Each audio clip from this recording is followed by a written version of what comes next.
Good evening, ladies and gentlemen. Today, March 30th, 2000, we explore the Balkans, looking at the conflict that has taken place and its aftermath.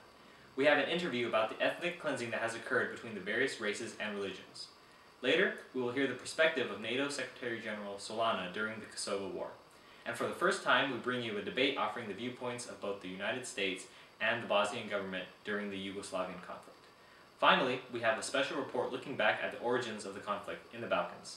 This is 20 Minutes.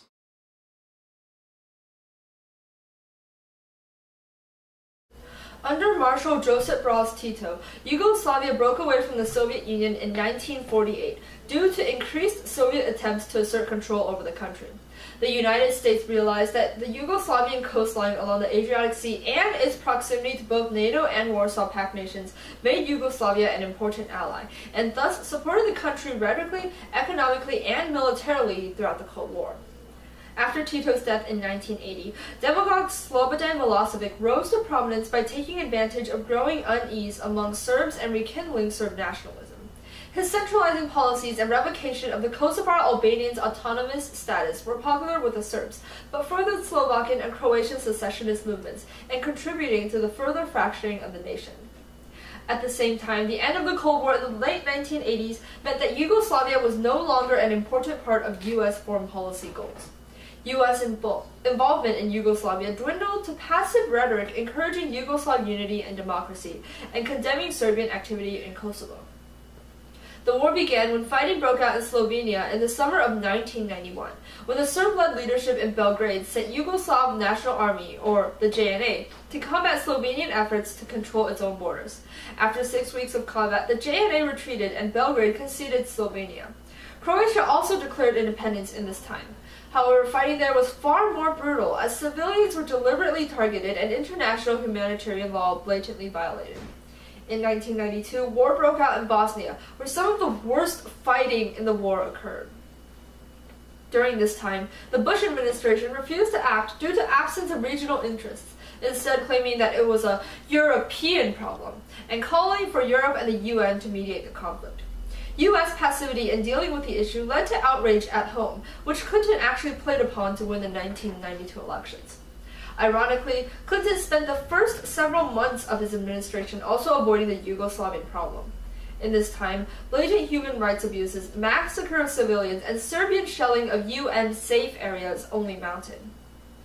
In 1995, the Bosnian Serb army began a major offensive in an attempt to end the war, which included attacking UN safe areas in Srebrenica and Gorazde. In July of that year, the Serb army executed some 8,000 men in the safe area as Dutch peacekeepers watched from the sidelines. Srebrenica clearly exemplified international incompetence in dealing with the Bosnian issue. In response to the events at Srebrenica, Clinton demanded that the U.S. take a leading role in the effort to end the war. National Security Advisor Tony Lake drafted a plan that included a formal commitment by the U.S. and its European allies to launch airstrikes against Bosnian Serb targets in response to any future attacks on all safe areas, and all of which was approved.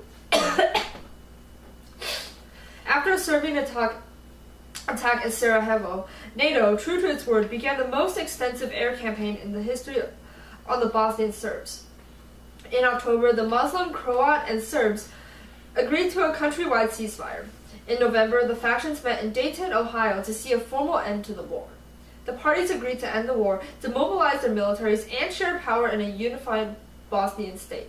They also agreed to uphold European Convention human rights protocols.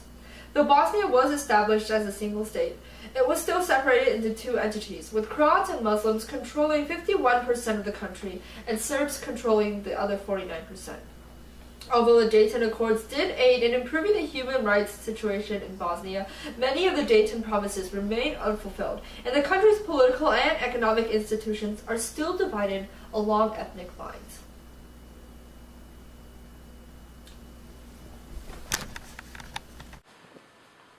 Next up, we have Tsunami taking a look back at the origins of the Yugoslavian conflict. Good evening, ladies and gentlemen. The date is June 27th, 1991, and it has been 1 day since the start of the Slovenian Independence War. Yesterday, the most climactic event was the mobilization of Yugoslav People's Army. In response to the mobilization of the YPA, the Slovenian government has decided to seize control of the international airport near Brnik and all of the border posts in order to make sure the YPA does not make any advancements past the border. But as of early this morning, there were sightings of further YPA movement. It was reported that near the town of Metlika, the YPA's 306th Anti-Aircraft Regiment was spotted. It was also noted that the YPA's 1st Armored Brigade left their barracks near the Slovenian capital of Ljubljana to take control of the airport near Brnik. The Yugoslav Air Force was even involved by dropping leaflets that seemed to stretch out an arm of both peace and violence. They were reported to have said, "We invite you to peace and cooperation," but also, "All resistance will be crushed." Looking at the opposite side of the war, the Slovenian government seemed to deal out a proper force to handle the recent movements of the YPA.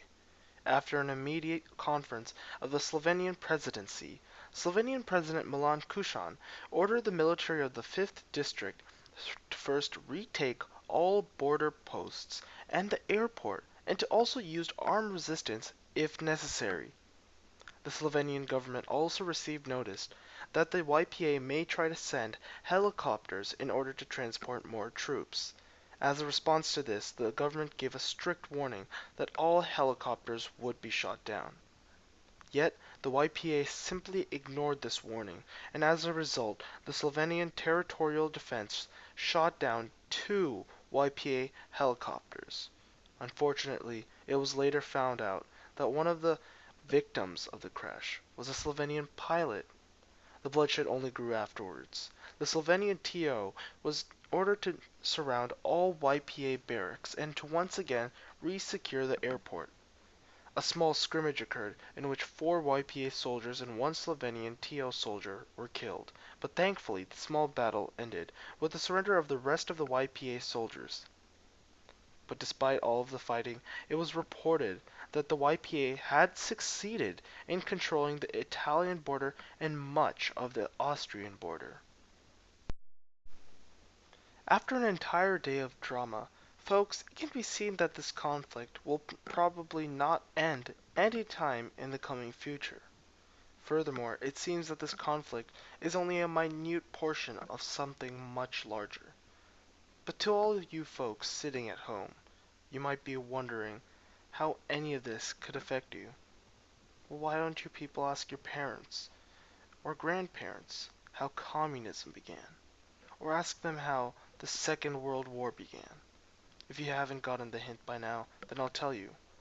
A war's coming, and somehow, in some way, we, the United States of America, will be pulled right into the heart of it.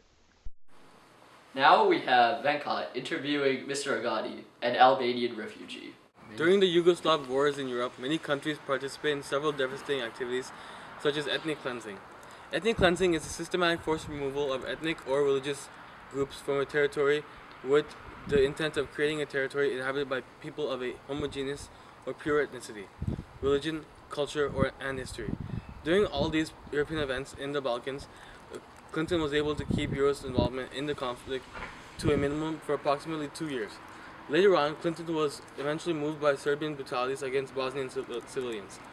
The Clinton administration pushed NATO to begin bombing Bosnian Serbian positions.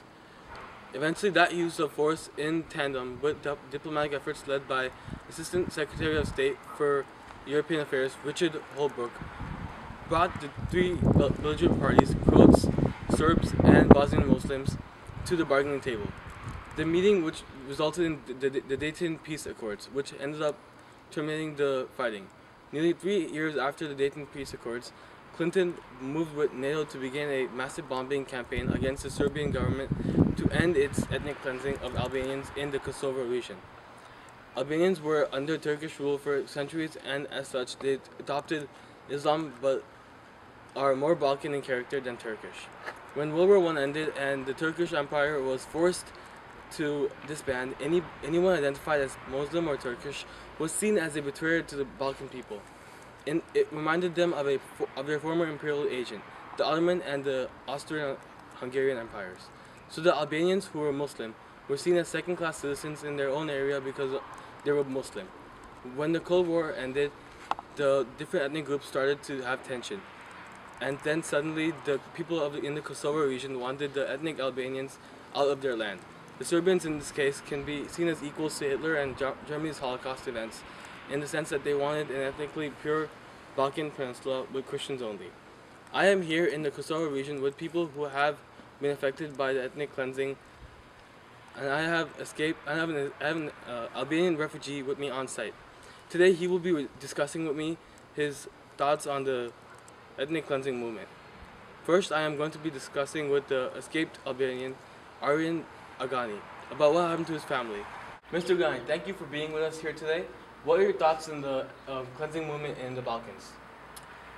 To be honest, I hate being here in the Kosovo region. It is a place where my family has died, and so every year I come here to put flowers on the place where my family was killed. I was about 18 years old when it happened. One day in 1999, my village was raided by the Serbian Interior Ministry, and they captured and killed thousands of innocent Albanians. My parents hid me in an empty beer barrel in our home. I could hear my mother screaming as my little sister and father were being killed. Then I peeked through a small opening in the barrel, and a beloved mother was being stabbed to death. Next up we have Venka, interviewing NATO Secretary General Solana. That was indeed some devastating news. Learning about the great loss of lives is truly heart-wrenching. Yet, as we delve deeper, gradually learning more about the conflict that was initiated by Bosnian Serbs, I would like to present to you the NATO Secretary General Javier Solana, a key player behind many of the big decisions made over the duration of the war. Mr. Solana took various steps in order to put an end to the war and retain peace in the European Union. So, Mr. Solana, can you please give us a brief introduction of NATO's perspective of the war effort? Well, it is my pleasure to speak about this rather surprising path of events. News of the Bosnian Serbs breaking away and rebelling against the Yugoslav government was equally as shocking to officials of NATO as it was to those of the United States. We were presented a situation where any step taken would have got negativity, whether it be intervention or isolation. At first, we decided to take a step back and hope that the conflict would solve itself, similar to Clinton's policy. Yet as the war progressed, the Bosnian Serbs continued to suppress the residing ethnic groups such as Muslims and Croats. In light of those events, what measures did NATO and you as the Secretary General take in order to ensure peace for the countries? Like I have said before, the consensus amongst NATO officials was to let the war go on without the intervention of outside forces such as our organization.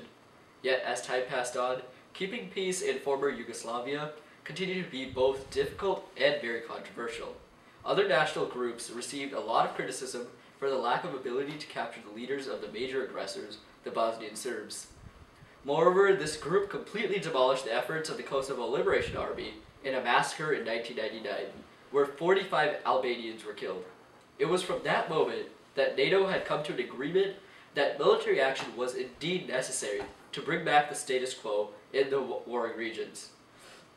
15 days after the massacre, I took the decision on behalf of NATO to announce that we have prepared airstrikes that would be launched against Yugoslav targets.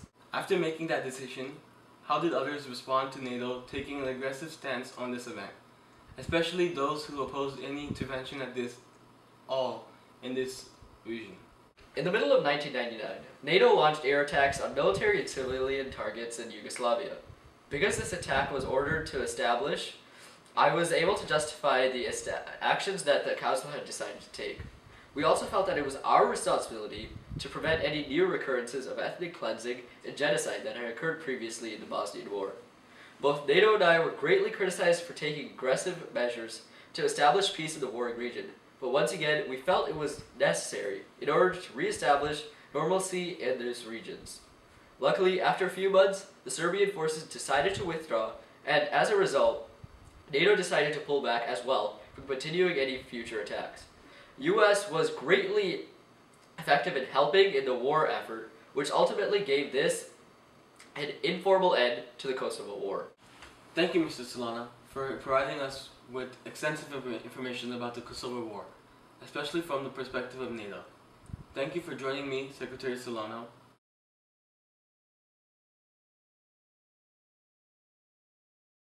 Ladies and gentlemen, we are now seeing another stage of human evolution.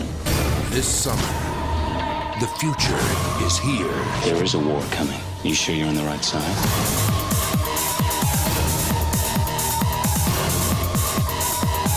Settle this.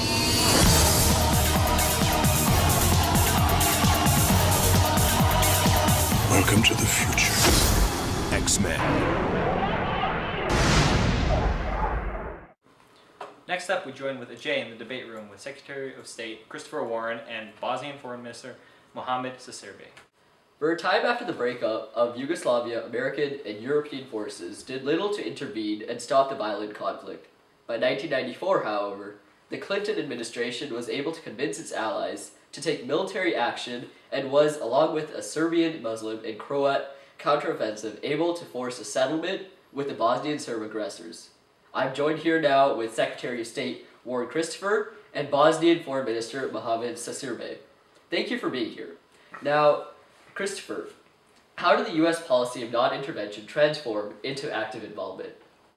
Well, Bob, when President George H.W. Bush was in office, no one was too keen on active military involvement. They knew that the public didn't want U.S. troops dying on foreign soil and their tax dollars being spent on something that was going to be blown up. Plus, our allies, NATO, specifically European nations, didn't want to get involved. The United Nations couldn't do anything because, well, no one could agree on anything.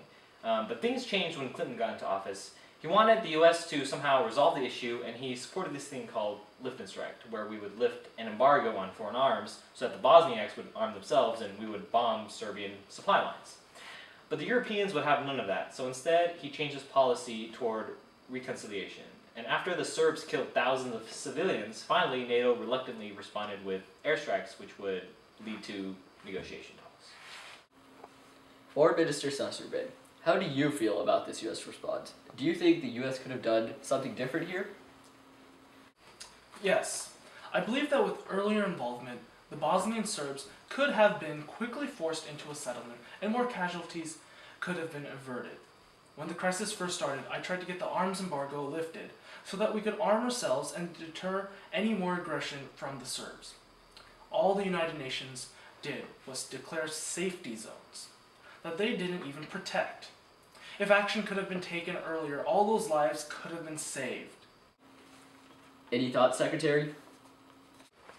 Well, the reason that we didn't lift the embargo is that we thought if more arms slid into the area, the conflict would be widened. There would be more lives lost to the increased amounts of guns and ammunition. We didn't want to seem like we were indirectly supporting more conflict.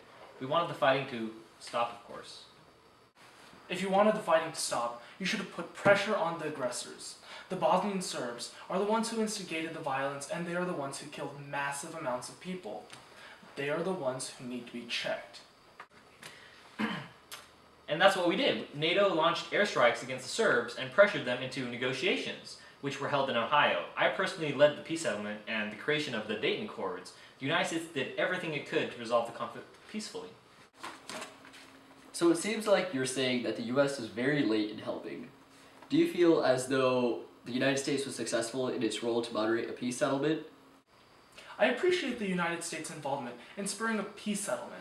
I do feel as though the United States could have done more at an earlier time. The United States being an unmatched world power, it could have done more to end the crisis as soon as it started. It doesn't need the approval of its allies to do what is right. In this regard, I think the United States failed to protect the lives of people living under oppression. Do you think the U.S. has failed to take on its world power role, or do you think that this is just how the U.S. foreign policy is supposed to be?